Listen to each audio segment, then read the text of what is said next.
Everyone on assignment. No 10-10s until further notice.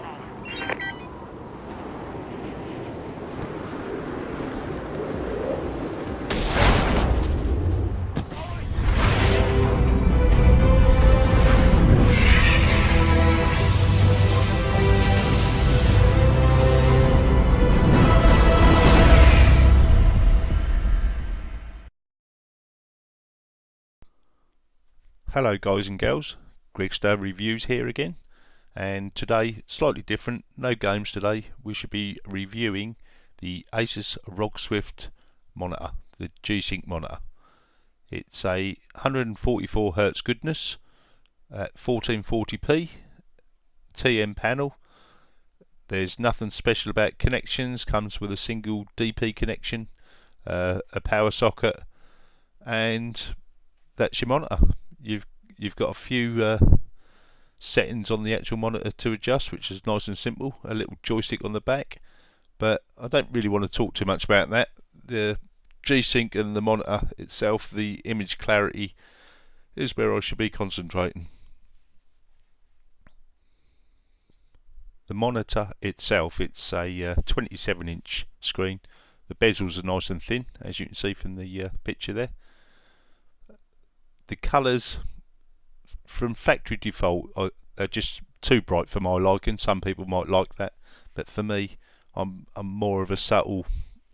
I like the deeper colours. In fairness, you can get some real good colours if you fiddle with the settings. It was Andy Bird on Overclockers whose settings I'm using, which I find very acceptable. And previous to getting this monitor, I've had a Asus VG278H monitor.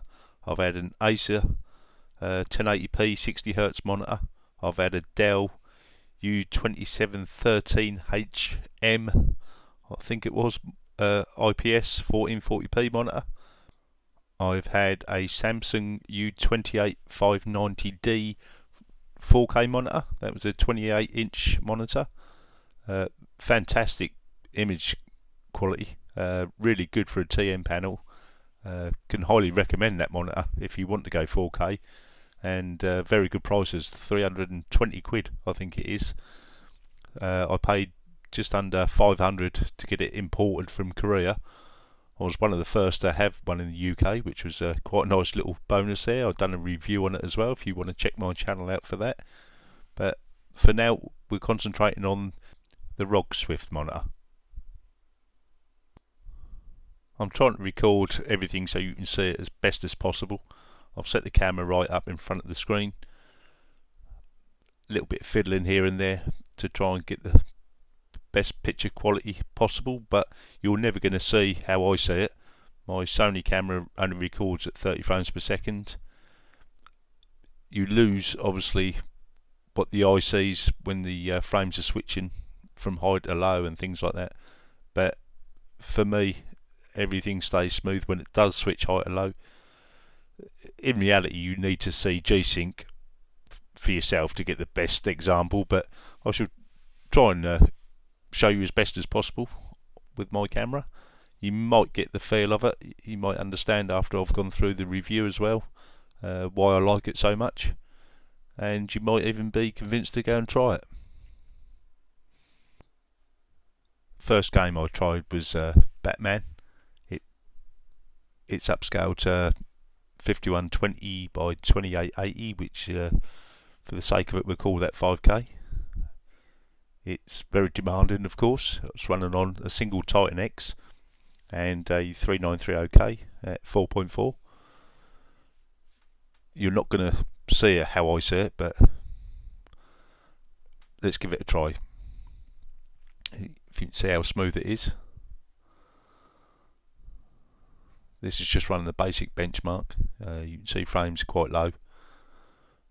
Too low, really, if I'm honest. They're just below the threshold of what I'd consider acceptable. 26, 27 always seems to be a nice little figure. Keeps everything really smooth. But we'll let the bench run, just so you can see maybe what happens when you go underneath.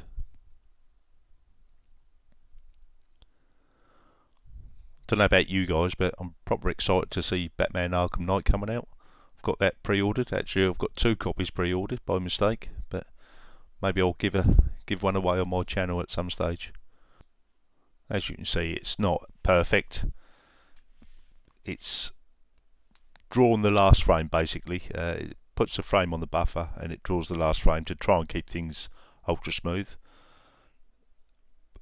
Watching the benchmark compared to gaming, which we'll do in a second, is quite a bit of difference really. It's more noticeable on the benchmark where the slight stutters are, but when you actually play the game you don't notice any of that. But it's only fair to show you the pluses and minuses so you can get the feel for yourself what is what. But as you can see, it's not too bad at all. It's running quite nicely. Benchmark is almost finished. We'll let it finish. We'll do it fairly so you can see the total end frames. You see all the nice physics smoke there. That's quite a drain on resources as well.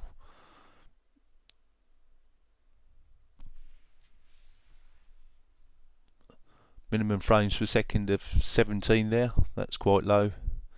Max of 27 and the average of 20. But all in all, it's not too bad. So straight into the game. As you can see, it's running quite nicely. Again, very low frames, sitting around 23, 24. But a nice smooth feel to it. Easily playable like this. This was one of the first games I tested with G-Sync and DSR, and I was absolutely blown away really. I couldn't believe something could be that low in frames and yet feel so smooth. So clearly shows G-Sync does a great job, or does for me anyway. Others might not find that acceptable. I wouldn't play Battlefield 4 like this, to be fair, because you're going to get quite a bit of input lag. But for games like Batman, Dying Light, games that doesn't require you to be super sharp reactions and things like that, you're going to be fine.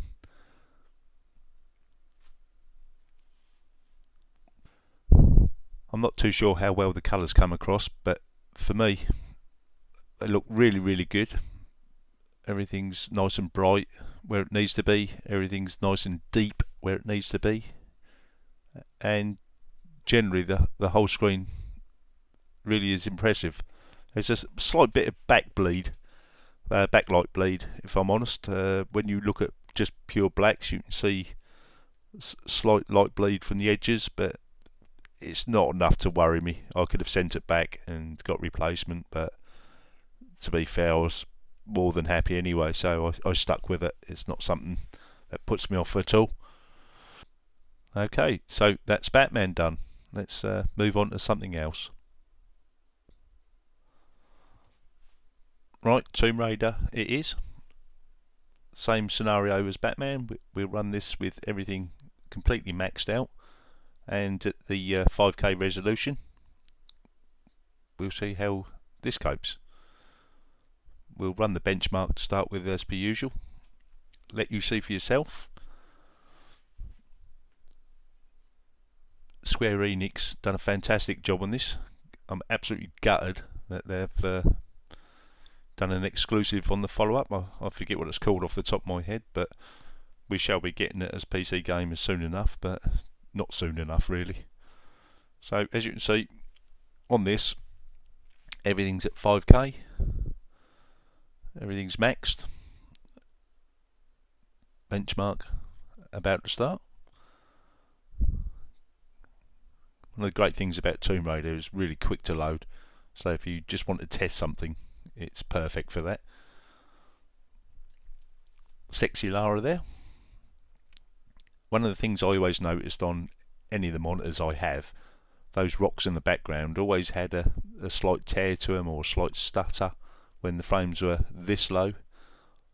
I think we're sitting around 35 frames per second, but I hope you can see how I see it, which is very smooth. Game is absolutely gorgeous as well. Again, another game you don't need really high frames unless you're going to play it online, which I've never ever done. Just playing it straight from the single player. I've completed it a couple of times, but it runs awesomely on any kind of setup really. You don't need anything major to run this game. As you can see, 5K on a single Titan X is pulling enough frames really. You could lower the odd setting as well. You don't need MSA at ×8, and you don't need the ultra shadows. But you can see how I see it. What did we get there? An average frames of 29, is that? I can't quite see. 25, 29. Anyway, there we go, 28.4.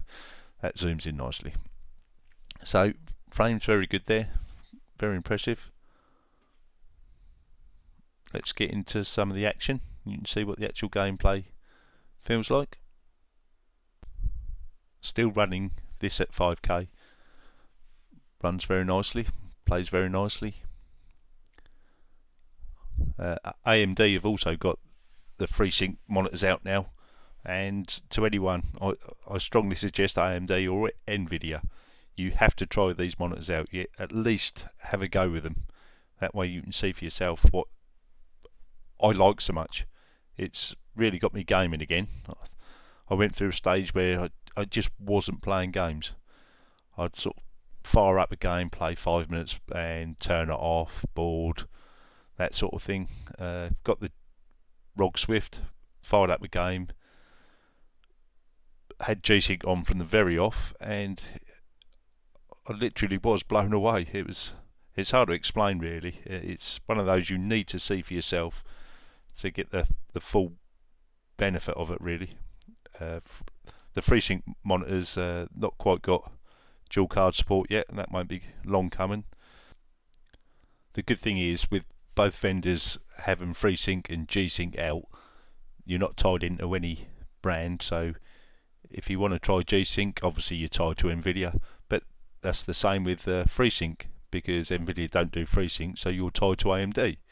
It's a rock and a hard place really. I wish the GPU vendors would just get together and say, right, let's make a universal this, that and the other, but that's for another discussion. We shan't go there this time. The one thing about monitors is it's the piece of hardware we keep the longest generally.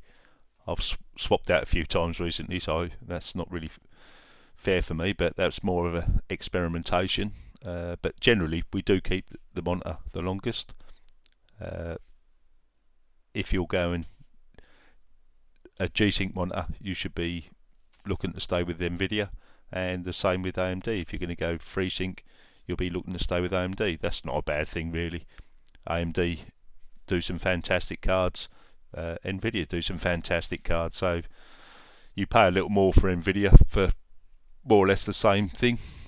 I don't want to get in any arguments about that either. I've had the AMD 290X and I had no problems at all. Basically you can't go wrong with either brand. Whichever way you go, you'll be fine. Right, well that's enough of Tomb Raider. We'll move on to something different. And we'll go on to Nvidia's Pendulum demo. This was what all the reviewers who got an early look at G-Sync were raving about. They said how smooth it was, watching the pendulum going backwards and forwards, and it's one of those that does give a good example of what G-Sync does, how it works. Normally when the pendulum swings, I'm a bit slow on updating things here, but switching between G-Sync, V-Sync and no sync, but you can get the gist when I do start switching over. You'll see you get a slight stutter here and there. With no sync you're getting tearing. There's quite a bit of tearing going on there. It's more noticeable when I spin the camera, when I eventually get there. I don't think you can see what I see, but there's absolutely no tearing going on whatsoever on the pillars, and that's normally where you see tearing with no sync at all. when I switch to no sync, there's tons of tearing going on. The pillars are splitting in half, and there's an extra frame being drawn here and there. You can clearly see that. Well, I can. I don't know if you can, but when I switch to V-Sync, you get the nice little stutter, which is again not ideal at all. Nobody wants stutter, nobody wants tearing, but we've had it so long, we just put up with it. It's always been accepted. Our mind tells us it's not there, and it's only when it actually isn't there do you start to notice it. So G-Sync for me has been a game changer. It really has been. It's made things so much better to play. You can have all the frames in the world. You can have 150, 160, 260, it doesn't matter. It's stuttering or it's tearing, it's horrible. Well, the Pendulum demo is quite boring, so we'll move on to another benchmark, which is Alien Isolation. Again, running this at 5K, DSR 5K, sitting around 35 frames per second. Fantastic game, very atmospheric, pretty scary. G-Sync or no G-Sync, you're going to jump in this game. The Creative Assembly, UK based, they've done a fantastic job on this. Massive kudos to them for this one. Very enjoyable game. I've played it a fair chunk, really enjoyed it. Got stuck a couple of times, and other games come out, you know the score, we all move on. But I shall be revisiting it. But for the benchmark, you can see again, nice and smooth, running very well on G-Sync. Frames are sitting around 35 frames per second, which is normally unacceptable, but with G-Sync running, it feels very nice. Again, not a game you need massive frames. I'll say it again, I wouldn't advise playing Battlefield 4 on 35 frames per second, not in multiplayer anyway. If you want the edge, you need the high frames. If you're a rubbish gamer like me, you don't really care. You get owned whatever frames you are. Right, I'll run this for a little longer, and then we'll fire up one more game, and we'll end the review there.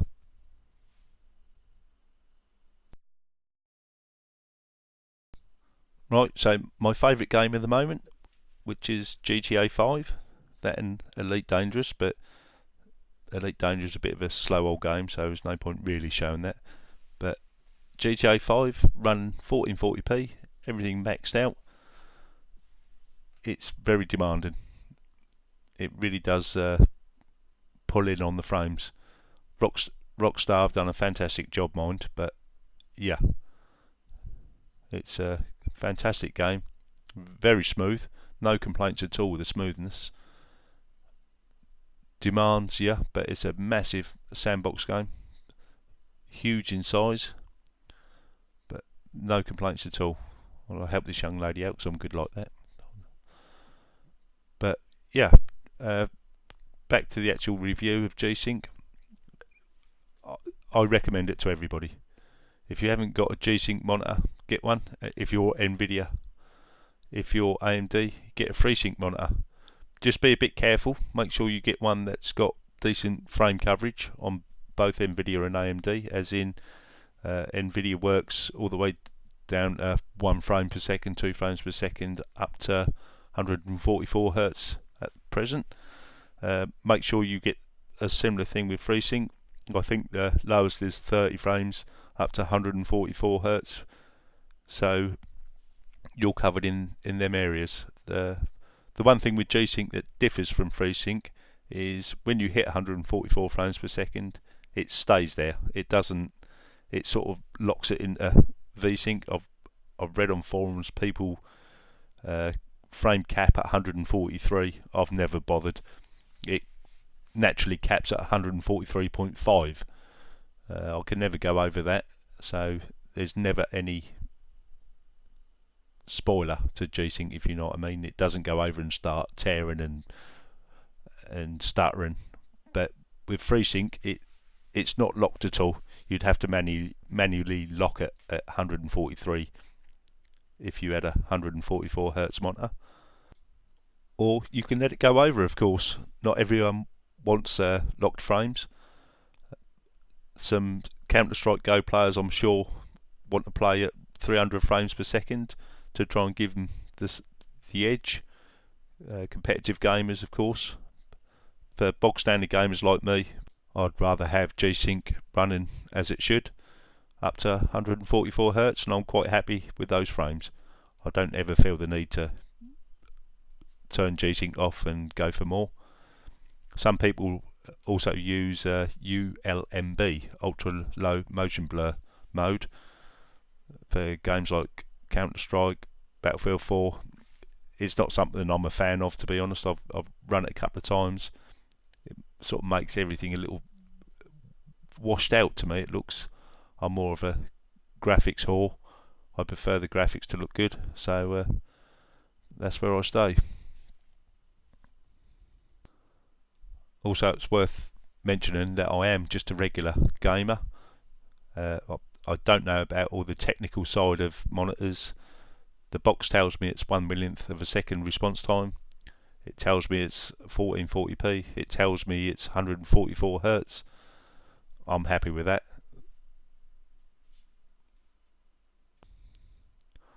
I'm a crane driver, tug driver, forklift driver for a living. This is what I do as a job. I work on the docks. I have very good eyesight, and my eyes don't lie. I can see very well. I can clearly see when there is stuttering and tearing. In the case of G-Sync, I can't see it. Excuse the pun there. That was one of my worst jokes ever. I won't be telling that this afternoon when I'm out on the drink. Well, my throat is getting a little bit dry now. A cup of tea is needed. Well, a few lagers is more needed, which I shall have plenty of them. But to put the review in perspective, if I mention the other monitors and put them in list of favouritisms, I would say we've got the Samsung, we've got the Asus VG1278H, we've got the Acer 1080p, we've got the Dell 1440p. So in order of merit, I shall go the Acer 1080p, 60 Hz. It was a bog standard, nice clear image, but we'll put that to the bottom of my list of recent monitors. Next we'll go the Asus VG278H. It was 120 Hz 3D monitor. Still got it. Nothing wrong with the monitor at all, but not such great colours really. Next I'll go the Samsung 4K monitor, purely because of image quality. It was a fantastic monitor. And to top the list, it's the ROG Swift, the Asus ROG Swift. It cost me £700, one of the most expensive monitors I've bought, but worth every penny to me. They're a lot cheaper now. I've seen a few deals on them recently. So if you've been umming and ahhing whether to get one, my advice is go for it. You won't be disappointed. Fantastic all-round monitor. To anyone who's managed to stay this long on the review, well done. I hope you've enjoyed it. To anyone who's sort of fired this up, maybe late at night, to try and fall asleep to, well done. Thanks a lot. But I hope you enjoyed my review. It's a bit long-winded, a bit of waffling going on, but I'm not an expert. I do this for fun. I enjoy it, and thanks for watching. Tune in to Gregster's Reviews again for some more games and hardware soon. Bye for now.